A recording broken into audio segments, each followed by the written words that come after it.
Monsieur Serge, vous avez la parole. Merci. Les questions liées spécifiquement à l'organisation, à la distribution des cartes d'électeurs, notamment à la décision de la Sénat relative à la gestion des cartes de 2015, relèvent déjà des recommandations que nous avons eu à faire au cours de nos conférences de presse, notamment celle du 1er mars 2016, où nous avons insisté sur le fait que s'il n'y a pas la maîtrise sur l'utilisation des cas de 2015, il serait difficile de gérer la transparence autour de ces élections. Et nous avons fortement recommandé dans notre déclaration du 1er mars que dans les départements où le processus est déjà engagé en ce qui concerne la distribution des cartes, qu'on se conforme à la décision de la Cour. Parce que dans la décision de la Cour, il a été clairement mentionné que c'est à défaut d'utilisation, à défaut de disponibilité des cartes de 2016 que nous pourrons avoir accès aux cartes de 2015.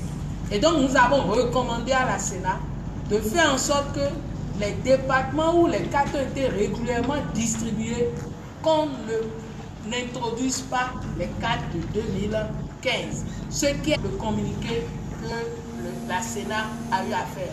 Ce qui implique, et c'est pour ça que nous avons eu à saluer la Sénat pour la prise en compte de beaucoup de nos recommandations pour la transparence autour des élections. En ce qui concerne la difficulté liée aux non-mineurs, c'est-à-dire aux jeunes majeurs, aux nouveaux majeurs, cette question relève de la complexité de l'organisation des élections que nous avons eues. Nous nous réjouissons que cette question n'a été limitée que dans 2 départements. Parce que si on n'avait pas fait la veille, si on n'avait pas crié, si on n'avait pas sensibilisé, si on n'avait pas mis la pression sur les acteurs du processus, peut-être que cette difficulté serait élargie à beaucoup d'autres départements. Aujourd'hui, nous savons que c'est seulement dans le département du Jour et du Plateau que nos jeunes frères n'ont pas pu avoir leur carte d'électeur.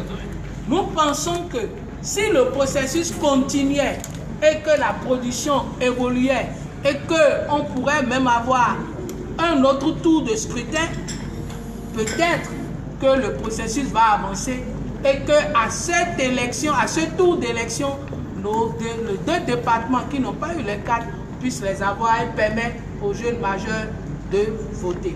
Donc voilà un peu ce que nous pouvons dire. Quant aux problèmes liés à la réponse de CNT, vous avez constaté d'ailleurs que dans la déclaration, toutes les recommandations faites à ce niveau n'ont pas eu de réponse. Tous ceux-là qui ont pu donner des réponses à la plateforme, à la société civile, nous avons mentionné clairement leurs réponses. Ce qui veut dire que nous allons continuer les réflexions dans la mesure du possible pour que si on allait continuer la production des cartes, si le processus obligeait à sa continuation, que nous puissions mettre les pressions nécessaires sur le CNT qui nous donne les informations nécessaires et que nous puissions garantir une élection transparente à nos citoyens. Voilà un peu ce que nous pouvons dire sur le processus en ce qui concerne les questions de distribution des cartes et autres. Cartes non retirées. Les cartes non retirées relèvent également de notre demande à l'endroit du CNT. Nous avons 2 structures qui ont organisé les élections. Et d'ailleurs, c'est une structure, des 2 structures complètement,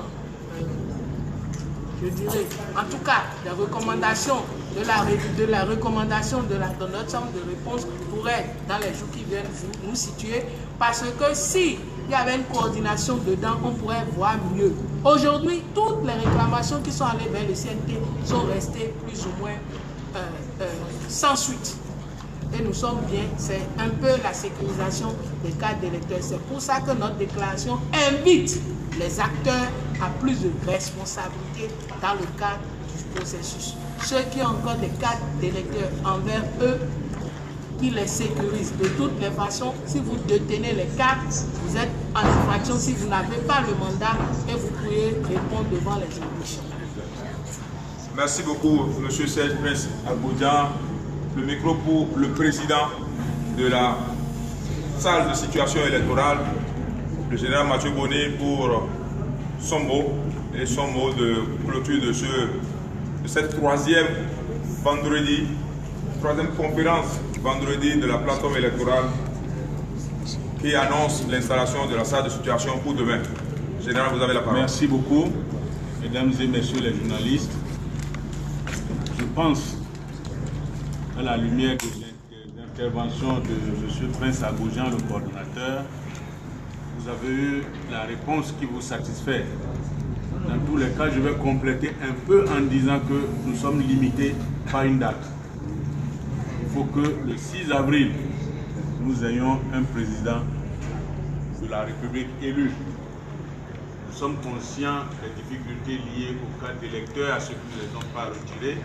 Comme il l'a dit, il vaudrait mieux que nous puissions voir quelles sont les insuffisances à exploiter plus tard pour pouvoir corriger.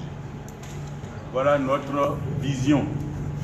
Il vaut mieux satisfaire cette exigence que de retomber dans un système de non-droit, puisque à partir du 6 avril, si nous n'avons pas un président, ça va être extrêmement compliqué pour notre pays.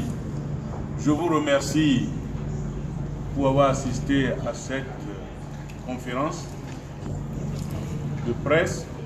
J'estime que nous avons essayé d'éclairer un tout petit peu votre lanterne. Nous nous mettons disponibles pour vous apporter à chaque fois les informations utiles pour la conduite de ces élections à notre niveau, au niveau de la plateforme. Et je tiens à rappeler ce qu'a dit tout à l'heure M. Ousso.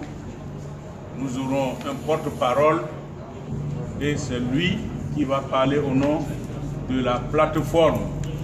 Et tenez compte de ce que lui, il aura dit pour que sa déclaration, ses propos, ses analyses soient résument le point de vue de la plateforme. Je vous remercie, je vous souhaite une très très bonne soirée.